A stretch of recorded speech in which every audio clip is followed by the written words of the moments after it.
ફાગણી પૂનમને લઈ ડાકોરમાં ઉમટ્યા ભક્તો। જય રણછોડના નાદથી ગુંજી ઉઠ્યું આખું ડાકોર મંદિર। યાત્રાધામ ડાકોર રંગાયું ભક્તિના રંગમાં। મંદિર પરિસરમાં ગોઠવાયો ચુસ્ત પોલીસ બંદોબસ્ત।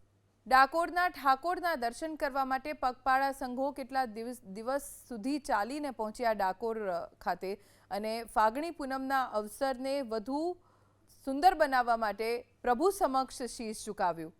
જય રણછોડ માખણ ચોરનો જે નાદ છે તે ડાકોરના ઠાકોરના દરબારમાં ગુંજી ઉઠ્યો છે। આપ જોઈ રહ્યા છો ફાગણી પૂનમના દિવસે રણછોડરાયના રંગે તમામ જે ભક્તો છે તે રંગાતા હોય છે અને તમામ લોકોનું જે હૈયું છે તે ભાવ વિભોર બની જાય છે, આનંદથી ગદગદ થઈ જતા હોય છે, કારણ કે ફાગણ પૂનમના દિવસે જે મસ્તીની હેલી હોય છે અને પ્રભુને પણ સોના રૂપાની પિચકારીથી કેસર મિશ્રિતનો જળનો જે છંટકાવ છે તે કરવામાં આવી રહ્યા છે। આપ જોઈ રહ્યા છો તમામ ભક્તો છે કે રણછોડરાયની એક ઝલક મેળવવા માટે કેટલાય કિલોમીટરનું અંતર કાપીને અહીંયા આગળ ભક્તો છે તે અહીંયા આગળ આવ્યા છે અને તમામ લોકો રણછોડરાયના જે રાજાધિરાજ સ્વરૂપે બિરાજમાન છે તેમના આશીર્વાદ લેવા માટે અહીંયા આગળ આવ્યા છે। આપણી સાથે હરિભક્તો છે તેમની સાથે વાત કરીશું।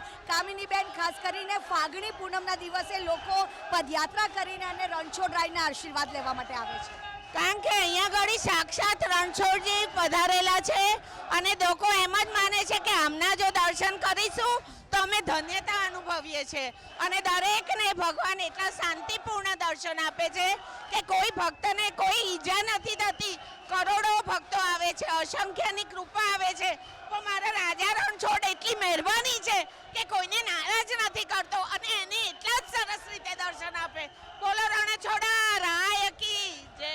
રણછોડરાયજી છે કે જે અહીંયા આગળ સાક્ષાત બિરાજમાન છે। જે પણ ભક્ત અહીંયા આગળ ફાગણ પૂનમના દિવસે આવે છે તમામ લોકોની જે મનોકામના હોય છે તે પરિપૂર્ણ થતી હોય છે। કેમેરામેન કૃણાલ ભાવસાર સાથે રાજલ બારોટ, ABP અસ્મિતા, ડાકોર।